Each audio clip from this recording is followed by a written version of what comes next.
राहुरी कृषी विद्यापीठ वेळ 11:30 नेहमीप्रमाणे सावित्रीबाई फुले माध्यमिक विद्यालयाचे विद्यार्थी शाळा सुटून घरी जात असताना डिग्रस गाव रस्त्याला काही मुलं खेळत रस्त्याने जात असताना अचानक एक बोलेरो गाडी येऊन लहान मुलांजवळ येऊन उभा राहते। त्या गाडीतील धष्टपुष्ट ड्रायव्हरने काही मुलांना विचारलं की सावित्रीबाई फुले विद्यालयात कोठे आहे। त्या गाडीतील धष्टपुष्ट ड्रायव्हरने काही मुलांना विचारलं की सावित्रीबाई फुले विद्यालय कोठे आहे। मुले घाबरली व त्यांनी शाळेचा पत्ता सांगून मागे पुढे न पाहता जोरात घाबरून गावाकडे धूम ठोकली। मात्र तोपर्यंत ती बोलेरो गाडी सांगितलेल्या पत्त्याजवळ निघून गेली। मात्र घडले वेगळेच।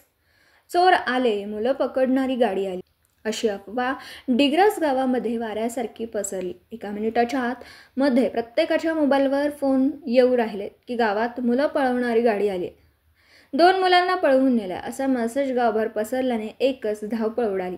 मग काय, पोलीस यंत्रणा सज्ज झाली। त्यांनी या घटनेचं गांभीर्य ओळखून डिग्रस गावामध्ये या घटनेची शहानिशा करण्याचं ठरविलं।